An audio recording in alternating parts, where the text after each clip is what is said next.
Hello students, welcome to Social Science online classes. In this session, let's discuss Indian water resources. The importance of Indian water resources. Water is one of the most precious natural resources. Without water, it is impossible to sustain life. Human beings need it for drinking, cooking, washing, agriculture, generation of hydroelectricity, industries, navigation, fishing, etc. India is provided or blessed with major water resources. It has many rivers and gets sufficient rainfall and has extensive surface water resource. It also has vast reserves of groundwater. Water resource can be divided into surface water and groundwater resources.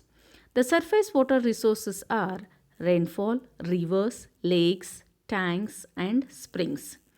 India has vast surface water resources.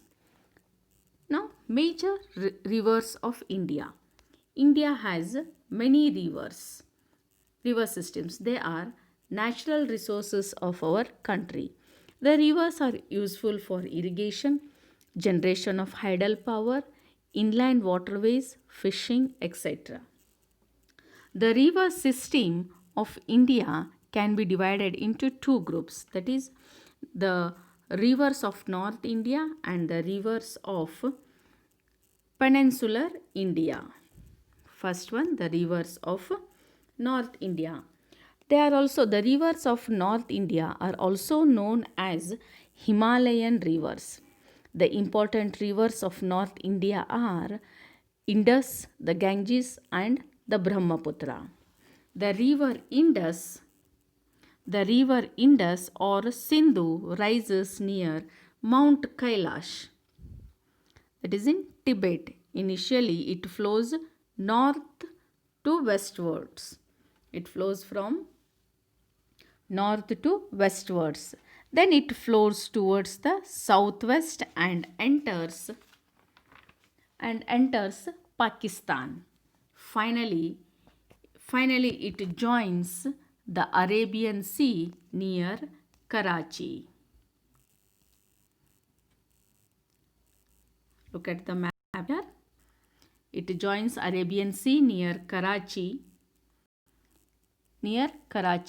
and the total length of the river Indus is 2897 kilometers, of which out of this 2897 kilometers only 907 kilometers lies in India, but the major part of its course is Pakistan.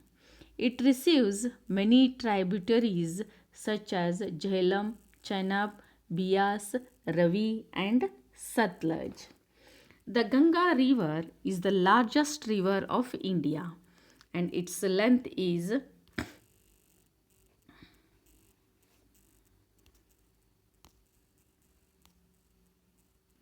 The Ganga River is the largest river of India. Its total length is 2525 kilometers. It rises in Gangotri glaciers. This Ganga River in Gangotri glaciers. It flows towards the south and southeast. It flows towards south and southeast, then enters Bangladesh, where it joins the Brahmaputra. After it joins the Brahmaputra river, it continues as Padma. See here, when it joins Brahmaputra, after it joins Brahmaputra, it is called as Padma and finally flows into the Bay of Bengal. Its major tributaries are Yamuna, Ghagra, Gandak, Ramaganga, Gomati, Sharda, Son and Koshi. Of these, Yamuna is the longest tributary. The Brahmaputra rises near Manasa Sarovara. Where it rises? It rises in Manasa Sarovara in Tibet and flows towards the east.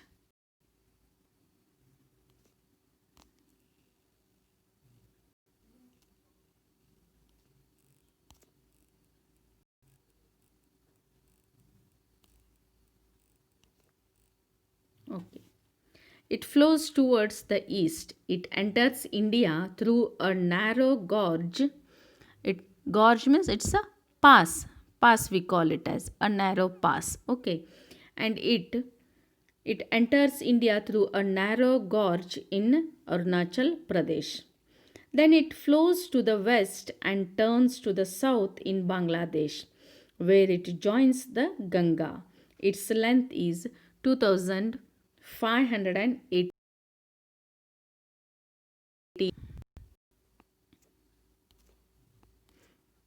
Now, the river Brahmaputra is also known as Tsangpo in Tibet and Jamuna in Bangladesh. It forms the world's largest river island, Mujli. Okay, then coming to the next, that is the rivers of South India. Many rivers flow across South India. They are also known as peninsular rivers. Most of them rises in the western Ghats. The important rivers of South India are Mahanadi, Godavari, Krishna, Kaveri, Narmada, Tapi and their tributaries. These can be grouped into east flowing and west flowing rivers. The east flowing rivers are Mahanadi, Godavari, Krishna and Kaveri, east flowing rivers. The Mahanadi rises in Shiva range, flows towards the east and joins the Bay of Bengal. The Godavari is the largest river in South India. It rises in Triambaka. The Godavari river rises in Triambaka and flows towards the east. It rises in Triambaka and flows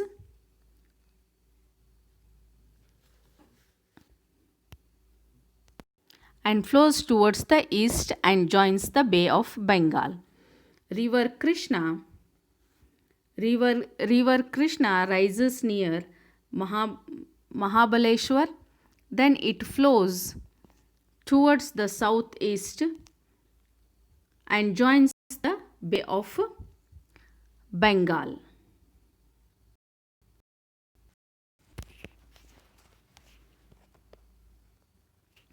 River Krishna rises near Mahabaleshwar, then it flows towards the southeast and joins the Bay of Bengal. Krishna rises near Mahabaleshwar. Krishna river's main tributaries are Bhima, Tungabhadra, Koyna, Ghataprabha and Malaprabha.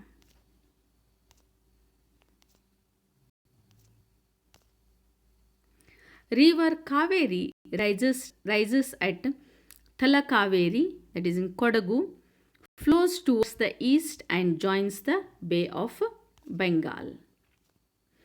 River Kaveri rises at Thalakaveri in Kodagu.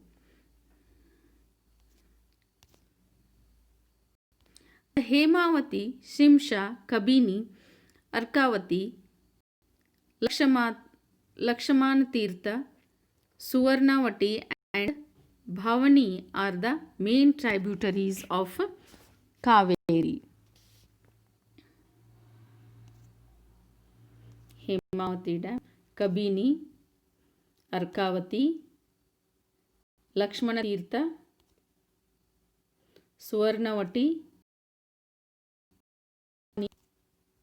The west flowing rivers. The Narmada and Tapi are the important west flowing rivers of South India.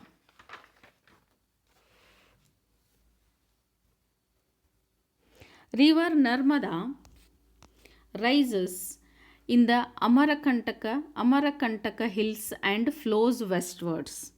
Amarakantaka hills is in Madhya Pradesh. Okay, so river Narmada rises in Amarakantaka hills and flows westwards through a narrow gorge called Marble Gorge and joins the Arabian Sea. River Narmada, look at the river Narmada here. It rises in Amarakantaka hills. The Tapi rises near Multai in Madhya Pradesh and flows westwards and joins the Arabian Sea.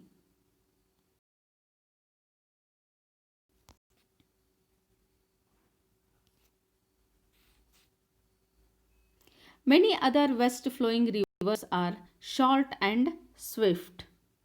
Important among them are Sabarmati, Bedti, Sharavati,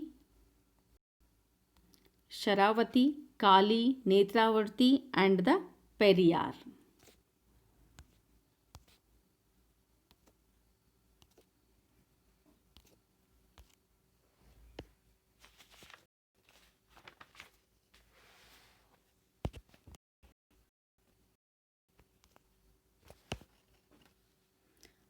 Bedti, Sharavati, Kali, and Netravati.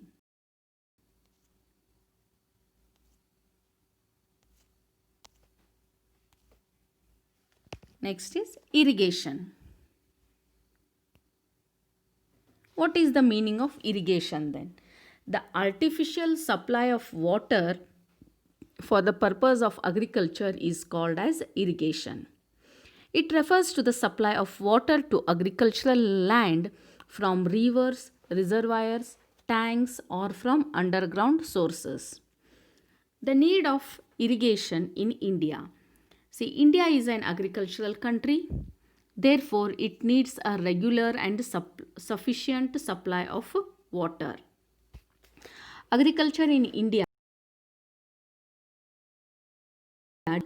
it is seasonal, uncertain, and unevenly distributed. See, this rainfall is seasonal. It does not occur throughout the year. Season wise, it is a seasonal and uncertain. It might happen, sometimes the rainfall might occur or not occur, and it is not evenly distributed throughout the country. So, there are certain crops which require a larger and regular water supply, such as rice, sugarcane, etc. Besides to increase the yield and production of the crops, regular supply of water is necessary. So this regular supply of water can be provided only by irrigation, which is very essential in India. So now let's have a look over the types of irrigation. The important types of irrigation in India are wells, canals, and tanks. Recently, other types of irrigations such as sprinkler and drip irrigation have been introduced. Well irrigation. This is an most important type of irrigation in India. Nearly 60.7% of the total irrigated area is from well irrigation. Well irrigation is possible even in the areas of low rainfall. It is cheap and easy to dig wells, and they do not require superior technology. It is easy even for small farmers to dig wells. Well irrigation is largely practiced in Ganga plains, including Punjab, Haryana, Uttar Pradesh, Bihar, and West Bengal. In South India, well is widely practiced in Tamil Nadu, Andhra Pradesh, Karnataka, and Odisha. Wells are of two types, namely open wells and tube wells. Tube wells irrigation has become widespread in India. Next is canal irrigation.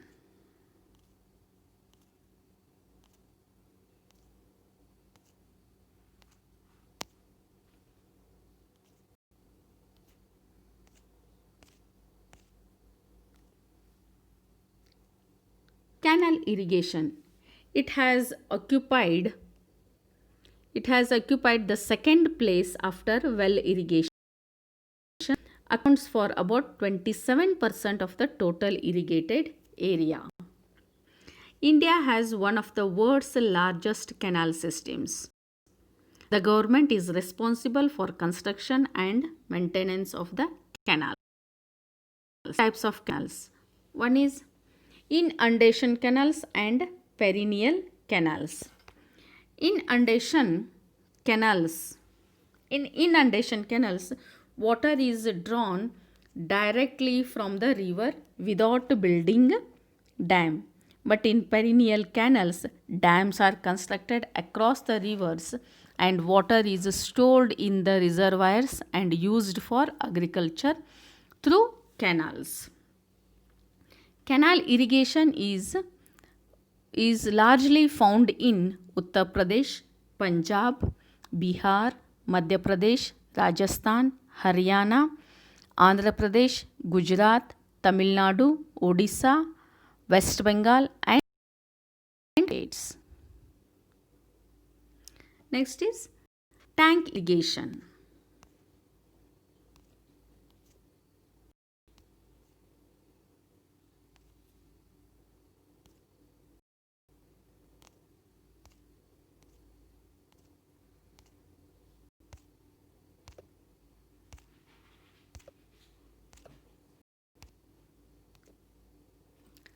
Tank irrigation is a natural or man-made hollow on the earth's surface into which rainwater is collected. This water is used for irrigations. Most of the tanks are non-perennial. In recent years, the area under tank irrigation has been decreased. Now only 3% of the total irrigated area is under tank irrigation in India. It is mainly found in Tamil Nadu, Andhra Pradesh, Maharashtra, Karnataka, Odisha, Madhya Pradesh, Rajasthan and Uttar Pradesh.